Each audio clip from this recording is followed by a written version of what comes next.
Neste terceiro episódio, vamos mergulhar nos bastidores da guerra comercial aberta por Donald Trump contra o mundo e, claro, contra a democracia brasileira. Questionado na semana passada sobre os motivos das barreiras ao Brasil, o presidente americano respondeu sem qualquer verniz diplomático. Eu fiz porque eu posso, disse o bilionário. We are doing it because I'm able to do it. Nobody else would be able to do it.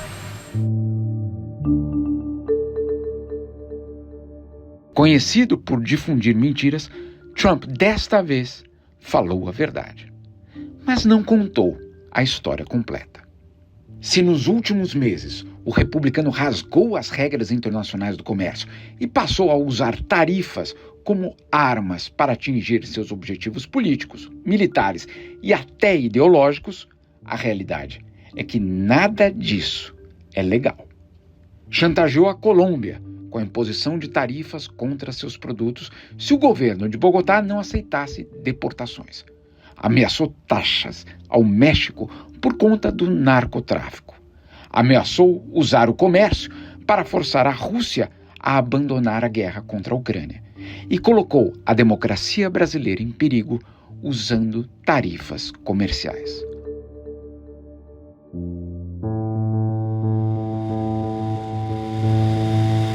Pelo mundo, as perguntas se repetem. Quem irá pará-lo? Como não existe um sistema que possa impedir um presidente a agir assim? Bom, existe. Mas o fato é que antes de violar as regras internacionais do comércio, havia um plano. Nada foi feito de forma improvisada. A ofensiva de Trump apenas está ocorrendo graças a uma operação que, nos bastidores, desmontou qualquer controle internacional que poderia existir contra o poder americano, em especial o sistema de tribunais da OMC. Assim, ele poderia agir sem qualquer risco de que seja punido, usando sua maior arma: o fato de os Estados Unidos serem o maior mercado consumidor do mundo. A manobra, porém, foi iniciada ainda em 2017, no primeiro mandato do republicano. Sua equipe considerava que as regras internacionais do comércio poderiam ser um obstáculo para sua agenda. Ainda na campanha eleitoral de 2016, ele deu sinais de que a OMC seria um dos seus alvos preferidos. Por meses, ele repetiu e repetiu a mesma ladainha. A OMC precisava acabar. A entrada da China na Organização Mundial do Comércio causou o maior roubo de empregos na história do nosso país, disse Trump em 2016. Hillary supported NAFTA. Hillary apoiou a ALCA, ela apoiou a entrada da China na OMC, disse ele no mesmo ano. America has lost.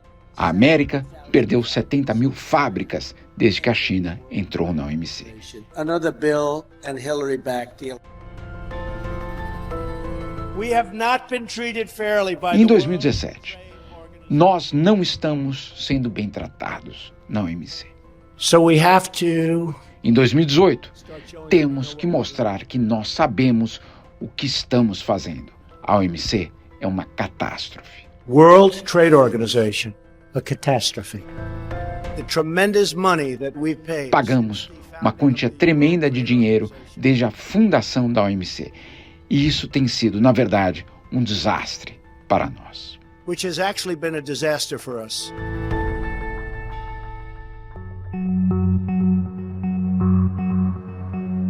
Na OMC, naquele momento, sob o comando do brasileiro Roberto Azevedo, o tom foi de negacionismo e ingenuidade. Eu não vi nenhum sinal de ninguém de que isso iria acontecer, disse ele. I haven't had any indication from anybody that would be the case. Mas quando Trump assumiu, ele entendeu que abandonar a OMC não era o caminho mais eficiente.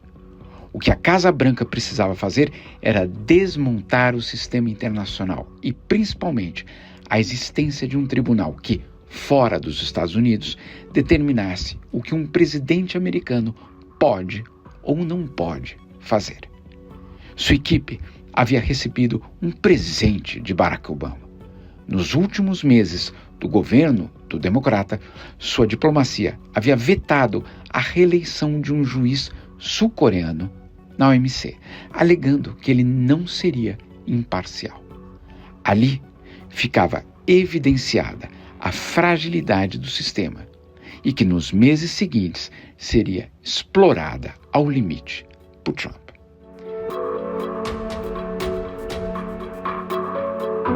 Criada ainda nos anos 90, a OMC se apresentava como a gestora da globalização, um local onde disputas comerciais poderiam ser resolvidas por leis e por decisões de juízes internacionais.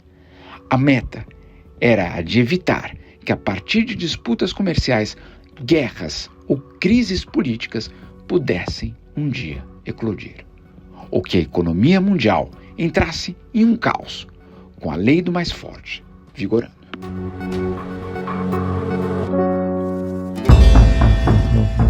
Num mundo pós-Guerra Fria e num momento em que o multilateralismo prosperava, até mesmo os Estados Unidos de Bill Clinton aceitaram fazer parte da revolução no direito internacional. Em 2000, o então diretor da OMC, Mike Moore, destacava como a maioria dos americanos era favorável à existência da instituição.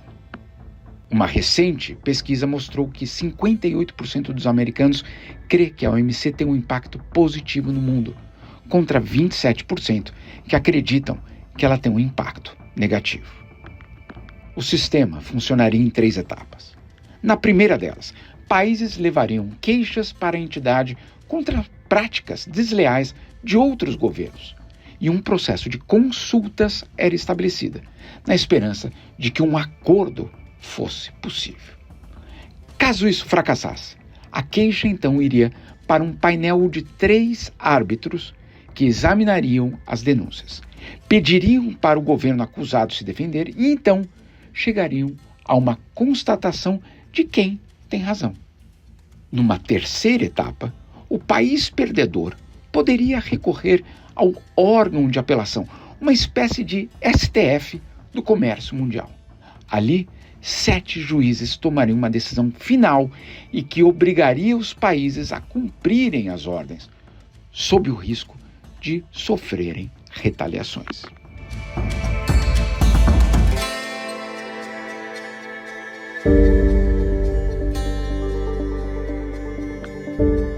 Em pouco mais de 20 anos, 631 casos foram levados à OMC. De forma revolucionária, a entidade passou a permitir que países pequenos pudessem confrontar potências globais. Assim ocorreu quando a minúscula Antigua e Barbuda venceu uma disputa comercial contra a superpotência americana. Os americanos também tiveram êxitos importantes. A Casa Branca, entre 1995 e 2019, abriu 56 casos na OMC contra outros governos. Em 91% dos casos, a diplomacia americana revelou como outro país havia violado as regras do comércio. Mas o que incomodou é que os Estados Unidos passaram a ser também alvos de questionamentos. No total, foram 84 casos contra os americanos. Em 85% deles, foram condenados. Ainda mais preocupante para Washington foi quando a China passou a usar os mesmos mecanismos para atacar os Estados Unidos. Entre 2002 e 2019, Pequim abriu 16 queixas contra os americanos. Venceu 5 delas, perdeu uma só. E em 3 ocasiões, a decisão foi mista. 7 outros casos estavam ainda tramitando pelos tribunais quando Trump chegou ao poder.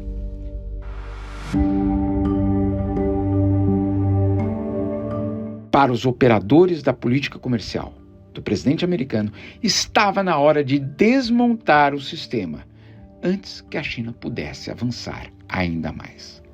Além disso, seria necessário blindar a ofensiva protecionista de Trump contra qualquer tentativa de um tribunal internacional dizer que ele estava violando regras internacionais.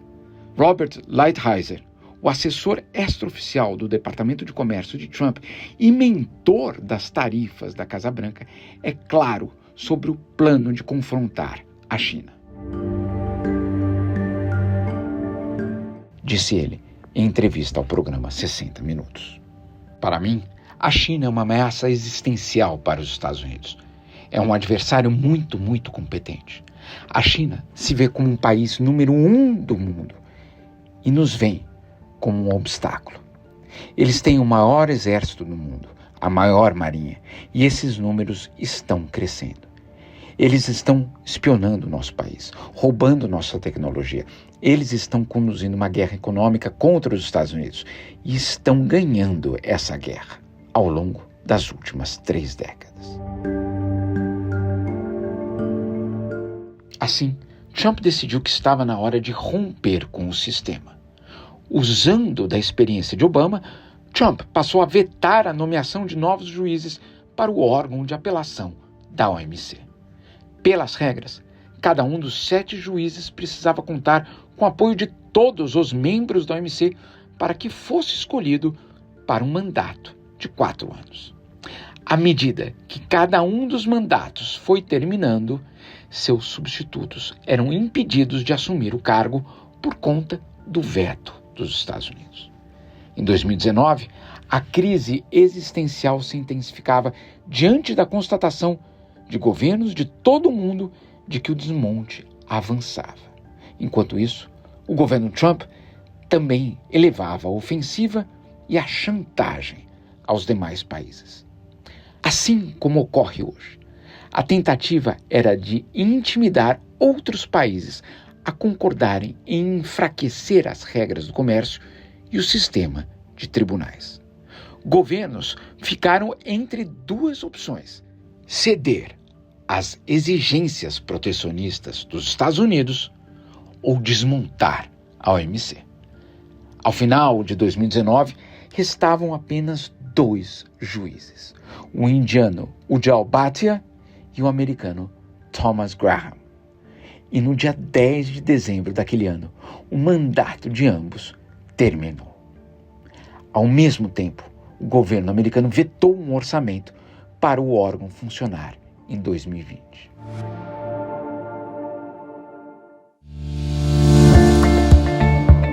Na prática, um país que perde uma disputa pode recorrer ao órgão que já não existe mais, bloqueando qualquer implementação das decisões contra seus interesses. O próprio governo dos Estados Unidos, apesar de vetar a nomeação de juízes, recorreu ao órgão máximo da OMC em 2 ocasiões diante de derrotas para a China e Coreia do Sul. Como resultado, jamais teve de modificar suas práticas que tinham sido condenadas. Trump tinha desmontado a OMC por dentro, para o choque de todos. O órgão de apelação não existe mais, exceto no papel, disse o juiz Graham em seu último discurso. Assim, ao desmontar o único mecanismo que existia para colocar freios sobre os Estados Unidos, Trump deixou o caminho aberto para fazer uma ofensiva comercial. O que ele não imaginava era que seu plano teria de esperar um pouco.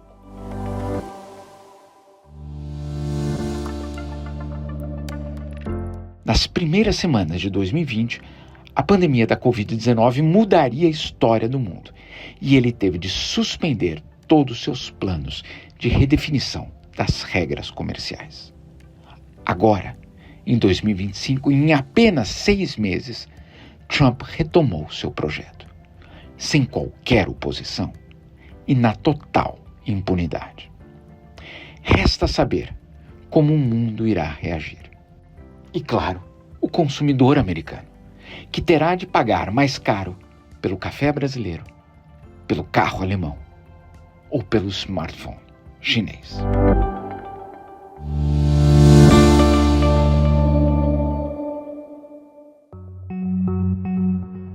De Cabeça para Baixo é uma produção de Carta Capital.